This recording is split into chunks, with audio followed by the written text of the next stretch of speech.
ओम शांति। 19 नवंबर 2022 के ईश्वरीय महावाक्य। पहले सुनते हैं मुरली के मुख्य पॉइंट्स। बाबा ने कहा, मैं तुम बच्चों को कितना श्रृंगारता हूँ, फिर भी सुधरते नहीं। कई बच्चे उल्टा सुल्टा बोलते रहते हैं। इस दुनिया में सब आसुरी मत वाले हैं। यहाँ इंद्रप्रस्थ में आते हैं असुर से देवता बनने। फिर कोई घर जाकर विष भी पीते रहते तो वह पत्थर बुद्धि बन पड़ते। जो मेहनत करता है वही विष्णुपुरी का मालिक बनता है। बाकी जो ज्ञान नहीं लेंगे वह विनाश को पाएंगे, सजाएं भी खाएंगे और पद भी नहीं मिलेगा।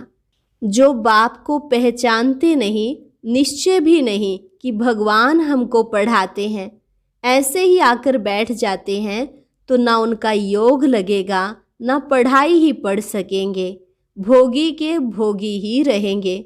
फिर बाबा ने कहा, सर्विस की प्रैक्टिस वालों का सारा दिन विचार सागर मंथन चलता रहेगा और करके भी दिखाएंगे। सिर्फ कहना नहीं है, करके दिखाना है। अभी जो तुम पर दुर्गति का ग्रहण लगा हुआ है वह बाप आकर स्वदर्शन चक्र से निकालते हैं और तुम्हें 16 कला संपूर्ण बनाते हैं। बाबा तुम बच्चों को आज्ञा देते हैं, नष्टो मोहा बनो और पवित्र रहो। जो बच्चे आज्ञाकारी नहीं वह कपूत ठहरे। और लास्ट में बाबा ने कहा, बच्चे ज्ञान तो बहुत अच्छा सुनाते हैं लेकिन योग में मुश्किल रहते हैं। तुम योग में रहो तो पाप भी नहीं होंगे। तुम्हें देह सहित सब कुछ भूल मामेकम याद करना है। अपनी देह में भी नहीं फंसना। शरीर को याद करने वाले पूरा ज्ञान उठा नहीं सकते। बड़ी खबरदारी चाहिए। और अब सुनते हैं महावाक्यों को विस्तार से। मुरली का सार। मीठे बच्चे, पतित पावन बाप आए हैं पावन बनाकर पावन दुनिया का वर्षा देने। पावन बनने वालों को ही सद्गति प्राप्त होगी। प्रश्न, भोगी जीवन योगी जीवन में परिवर्तन होने का मुख्य आधार क्या है? उत्तर, निश्चय। जब तक निश्चय नहीं कि हमको पढ़ाने वाला स्वयं बेहद का बाप है, तब तक न योग लगेगा न पढ़ाई ही पढ़ सकेंगे। भोगी के भोगी ही रह जाएंगे। कई बच्चे क्लास में आते हैं लेकिन पढ़ाने वाले में निश्चय नहीं। समझते हैं हाँ कोई शक्ति है, लेकिन निराकार शिव बाबा पढ़ाते हैं, यह कैसे हो सकता? यह तो नई बात है। ऐसे पत्थर बुद्धि बच्चे परिवर्तन नहीं हो सकते। गीत। ओम नमो शिवाय। ओम शांति। बच्चे यह तो समझ गए हैं कि शिव बाबा हमको समझाते हैं। घड़ी घड़ी तो नहीं कहेंगे भगवानों आज। यह तो कायदा नहीं कि घड़ी घड़ी अपनी महिमा करनी है। शिव बाबा जो सबका बाप है वह हम बच्चों को बैठ समझाते हैं। भविष्य 21 जन्मों के लिए अटल अखंड दैवी स्वराज्य प्राप्त कराते हैं। जैसे स्कूल अथवा कॉलेज में बच्चे जानते हैं कि टीचर हमें आप समान बैरिस्टर बना रहे हैं, एम ऑब्जेक्ट है। बाकी सत्संगों में जो जाते हैं वेद शास्त्र आदि सुनने के लिए, उससे तो कुछ मिलता नहीं। इसलिए टीचर फिर भी अच्छे होते हैं जो शरीर निर्वाह अर्थ कोई जिस्मानी विद्या सिखलाते हैं जिससे आजीविका होती है। बाकी सब दुर्गति ही करते हैं। बच्चे शादी न करना चाहें तो बाप कहेगा कि वर्षा भी नहीं मिलेगा। जहाँ चाहे वहाँ चले जाओ। यहाँ तो बाप अमृत भी पिलाते हैं और वर्षा भी देते हैं। कहते हैं कि पवित्र बनो तो पवित्र दुनिया के मालिक बनेंगे। कितना फर्क है हद के बाप में और बेहद के बाप में। वह रात में ले जाते हैं, यह दिन में ले जाते हैं। यह है ही पतित पावन। कहते भी हैं कि सदगति दाता एक है जो आकर सबकी सदगति करते हैं। फिर दुर्गति किसने की यह नहीं जानते। बाप समझाते हैं सब आसुरी मत वाले हैं। यहाँ आते हैं असुरों से देवता बनने। यह इंद्रप्रस्थ है, कोई असुर भी छिपकर आए बैठते हैं।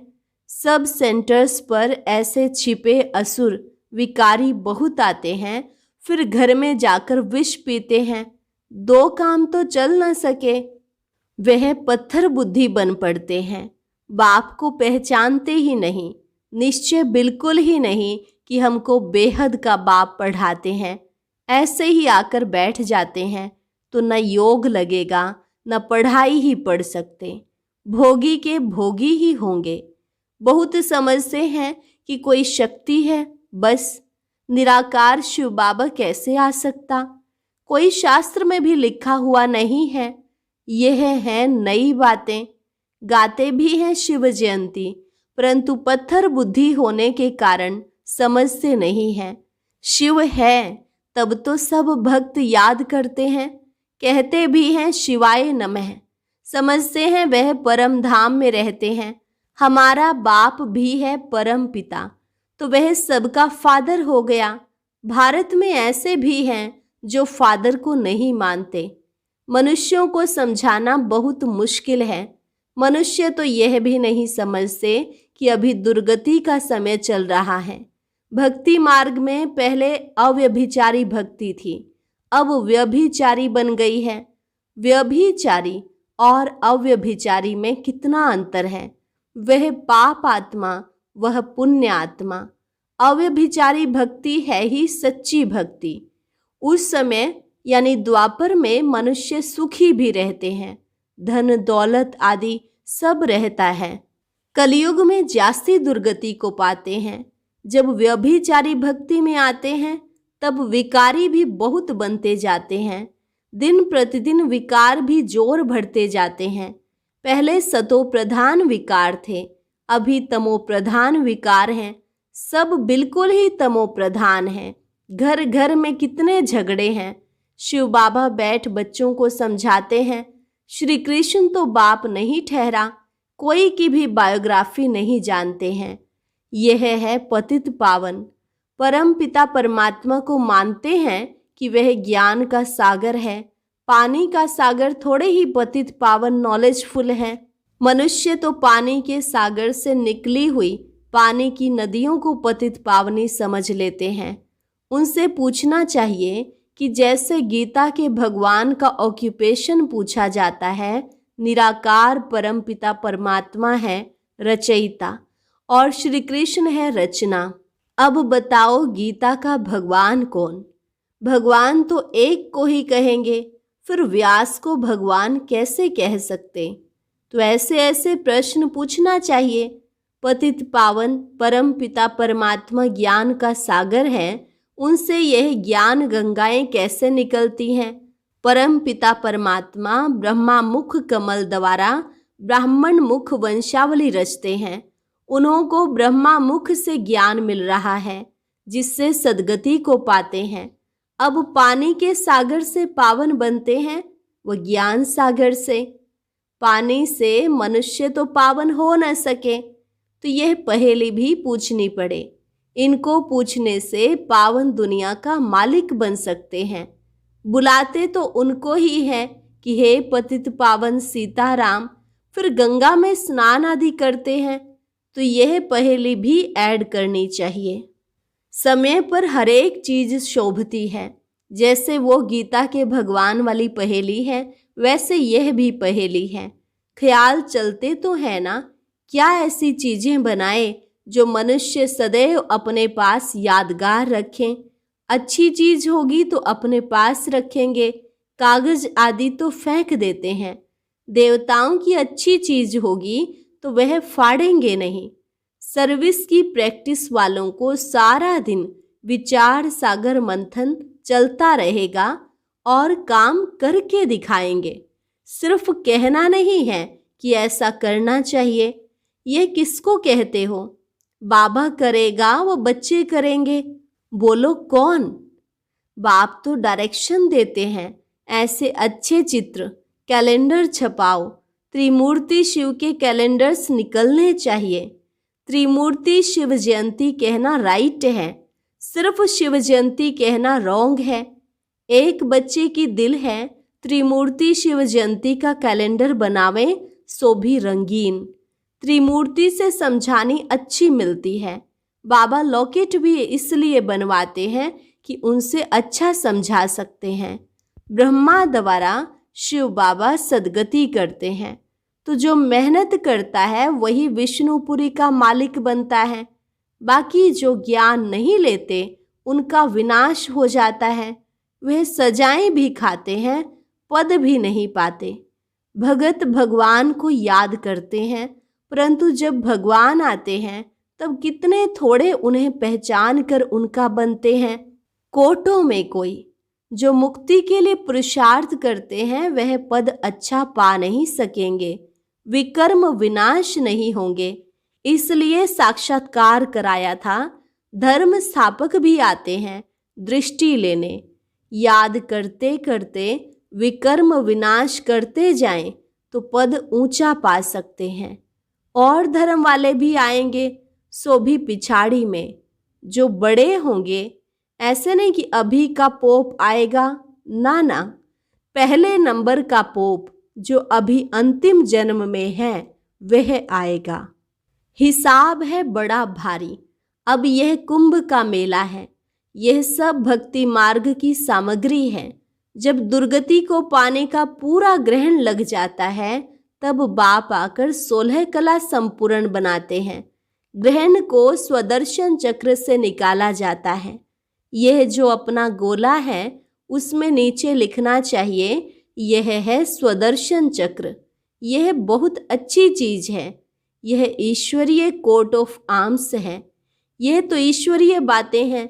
स्लाइड्स जो बना रहे हैं उनके लिए भी बाबा समझानी देते रहते हैं।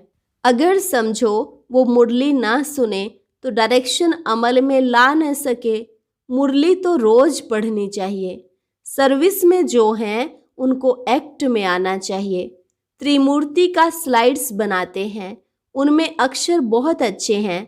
स्थापना और विनाश, 2 गोले भी चाहिए। यह नर्क, यह स्वर्ग, यह आज का भारत और कल का भारत।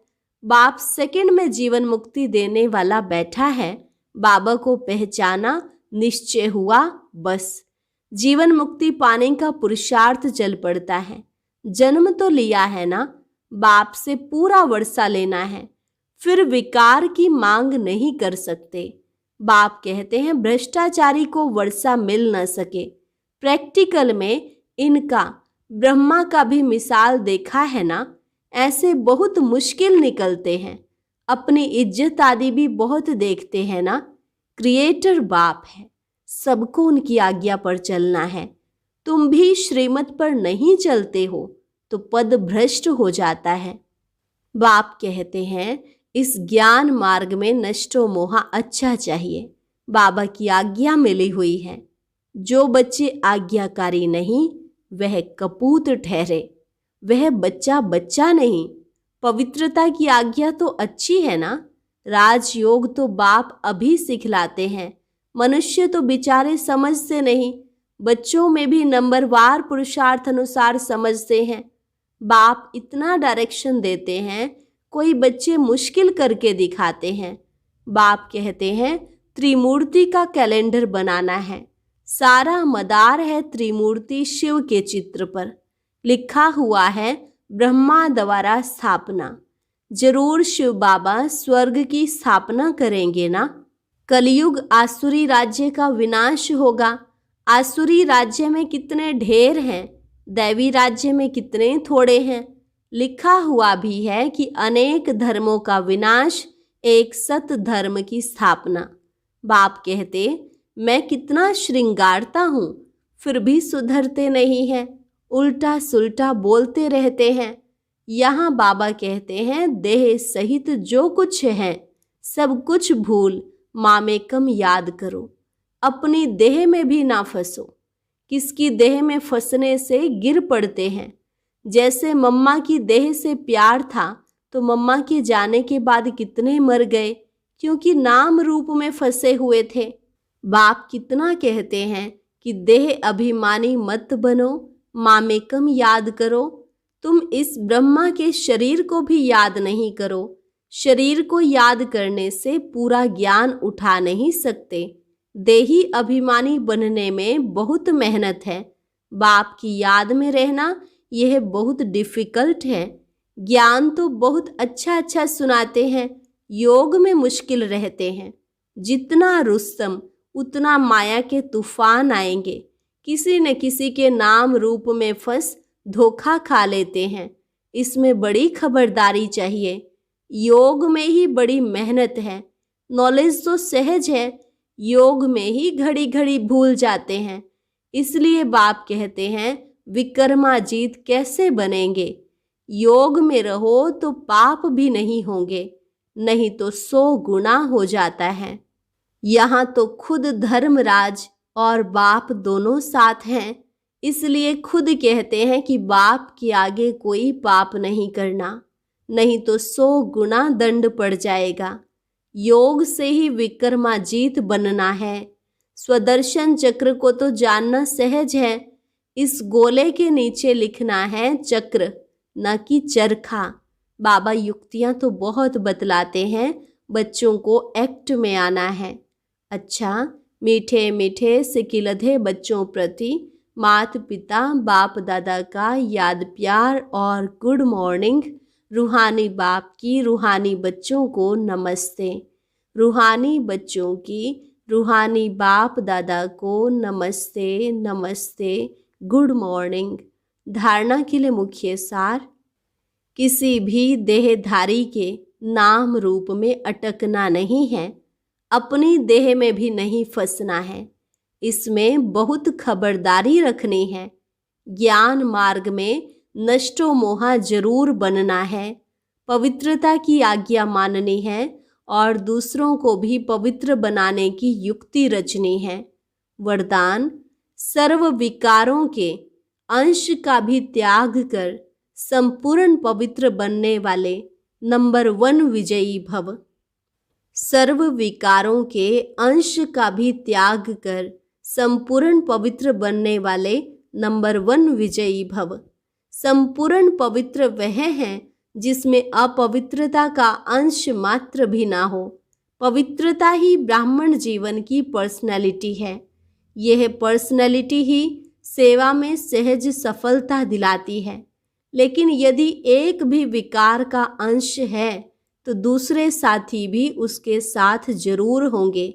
जैसे पवित्रता के साथ सुख शांति है, ऐसे अपवित्रता के साथ 5 विकारों का गहरा संबंध है। इसलिए एक भी विकार का अंश ना रहे तब नंबर 1 विजयी बनेंगे। स्लोगन, हिम्मत का एक कदम रखो तो 1000 गुना मदद मिल जाएगी। हिम्मत का एक कदम रखो तो 1000 गुना मदद मिल जाएगी। अच्छा, और अब सुनते हैं आज का अव्यक्त ज्ञान मोती।